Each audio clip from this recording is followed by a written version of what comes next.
Televidentes, buenas noches. Es un gusto saludarlos una vez más en la editorial de Telecafé Noticias, un espacio donde hablamos de construcción de región y de país. Esta vez nos acompaña la consejera nacional para las regiones, se trata de Luz María Múnera. Bienvenida a la editorial. Bueno, muchas gracias, Catalina, a ti y bueno, a Telecafé y a quienes nos ven a esta hora, pues por recibirme en su casa y poder tener un café, una conversación amable y tranquila. Este encuentro es muy importante, consejera, porque es justamente el rol de la Consejería para las Regiones quien se encarga de ser ese canal de comunicación entre el Gobierno Nacional, los mandatarios departamentales, pero sobre todo las regiones más allá de sus líderes. Así que iniciemos por un tema que sin duda ha causado conmoción, muchas noticias recientes, y se trata de ese anuncio que usted hizo hace algunos meses acerca de la reducción de la tarifa en 5 peajes de autopistas del café que beneficiaría a Caldas, Risaralda y Quindío. En una primera instancia usted indicó que no se daría para el 2026, sin embargo, posteriormente el Ministerio de Transporte dijo sí se ejecutará para este año y recientemente ya salió la resolución que dejará en firme esta decisión.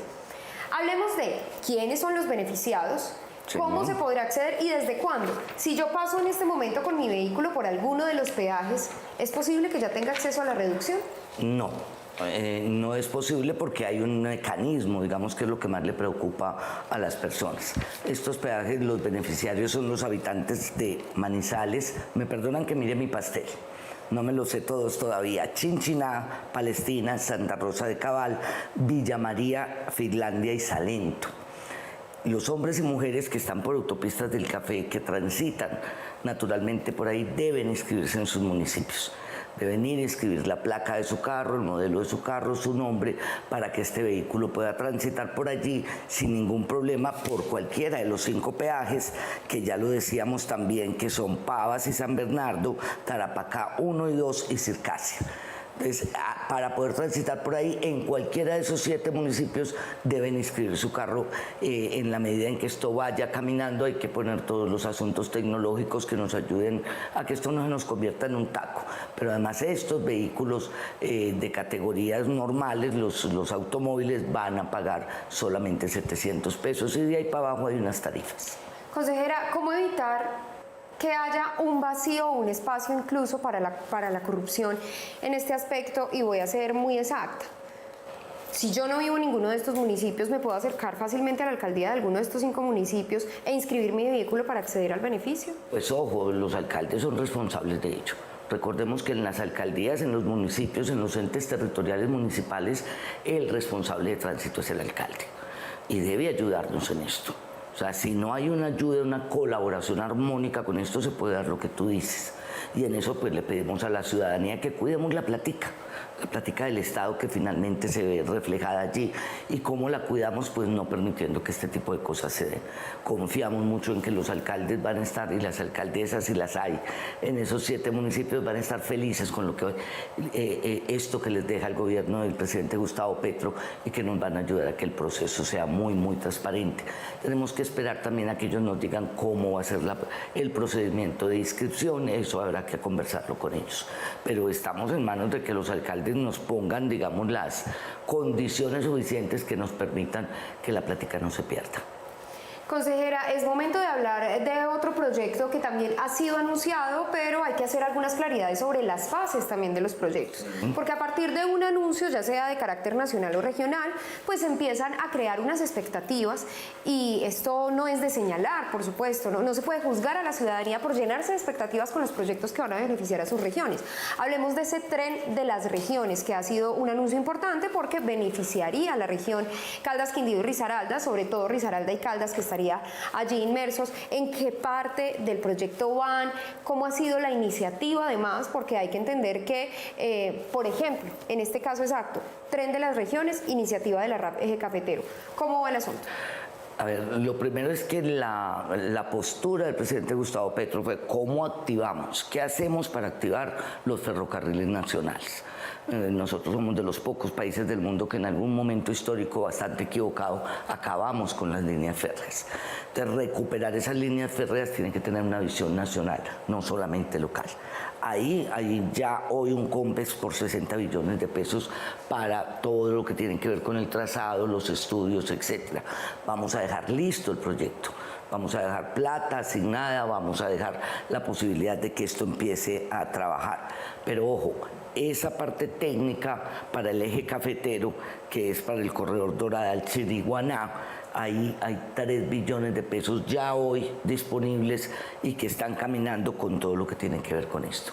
Entonces, el proyecto va, pero es un proyecto complejo. Tenemos partes de la nación donde recuperar la misma vía que teníamos es casi imposible porque ya está tomada por habitantes, por ejemplo. Hay gente que lleva desplazados, sobre todo, 10, 15, 20, 25 años, 30 años viviendo ahí, y todo esto tenemos que corregirlo, tenemos que superarlo, y se hará obviamente en compañía de alcaldes y gobernadores. Consejera, estamos a poco más de 30 días de la entrega de este gobierno, de este periodo. No, 30 exactos, hoy es 7. Así es. Hoy es 2. Ay, ¿yo por qué tengo en la cabeza 7? Uy, me perdonan. Ando, sí, un poco más de un mes. Hay que hablar de cómo han sido y cómo han transcurrido estos 4 años en relación al gobierno nacional y los gobiernos departamentales y las regiones.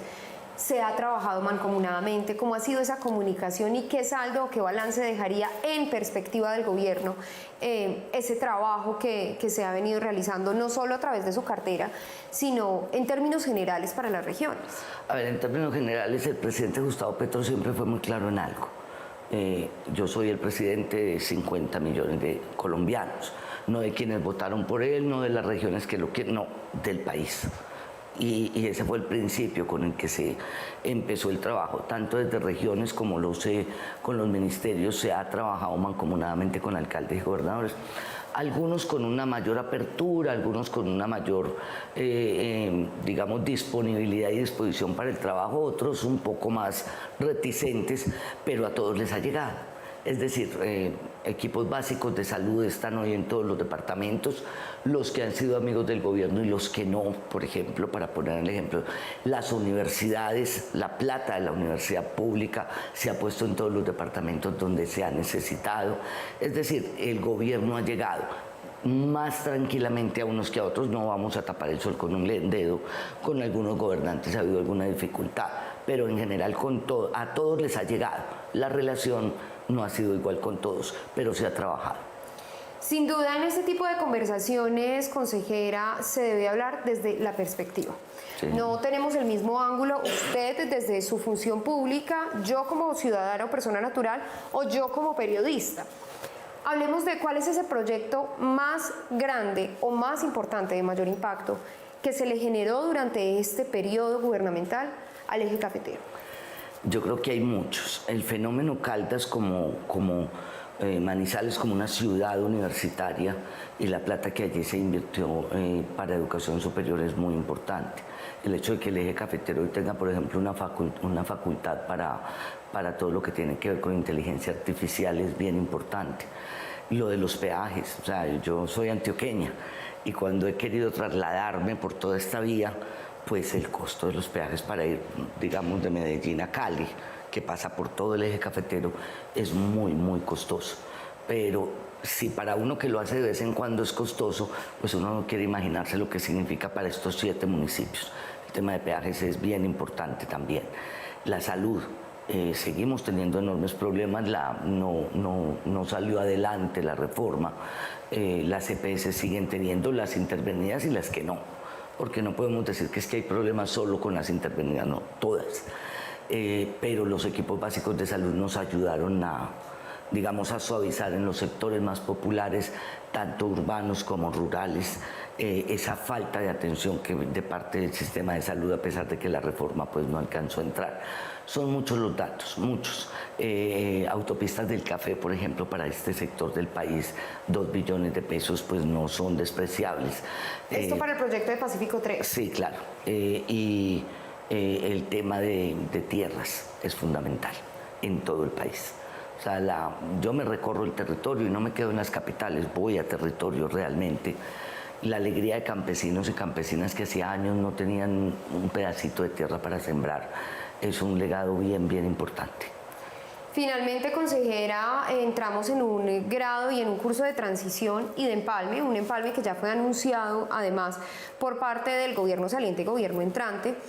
Sin duda, en este periodo vuelvo a lo mismo, se crean muchas expectativas, pero además históricamente hemos visto que en medio de esos empalmes se pierden cosas, se pierden proyectos, se pierden propuestas que fueron y que tuvieron un avance para la ejecución y que finalmente se quedan en el tintero y después, unos años después, alguien tiene la idea de retomar, más recursos para estudios y diseños, más recursos para la parte técnica. Hablemos de esos proyectos y esos retos que tiene el gobierno entrante y que sin duda no se pueden dejar en el tintero para la nación.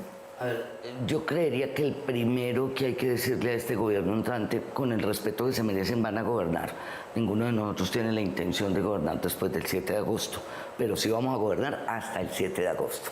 Pero después de ahí no, el tema de tierras. Algunas van a lograr ser formalizadas, van a quedar otras por formalizar y creo que debería tenerse en la cabeza y en el corazón del nuevo gobierno esa felicidad del campesinado y seguir adelante con la formalización de estas tierras.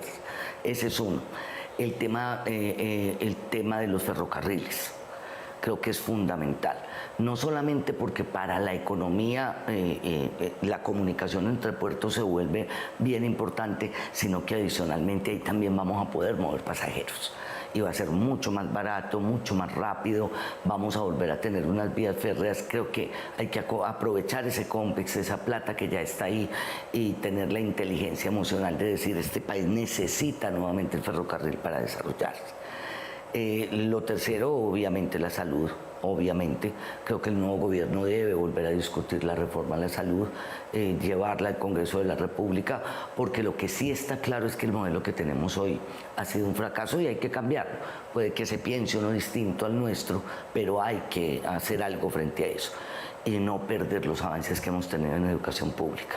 Tanto la matrícula cero como el mejoramiento de la infraestructura, como lo que se ha hecho frente a ciencia y tecnología, creo que hay que mantenerlo, fortalecer la educación pública, porque esa educación pública finalmente va a garantizar el crecimiento del Estado y del Estado-nación para poder mejorar las condiciones de vida de los y las colombianas.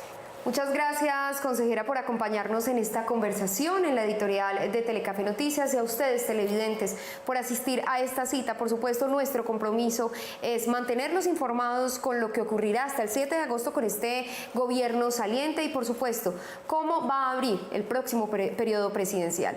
Gracias por acompañarnos. Es momento de hacer una breve pausa comerciales y ya regresamos con más en Telecafé Noticias.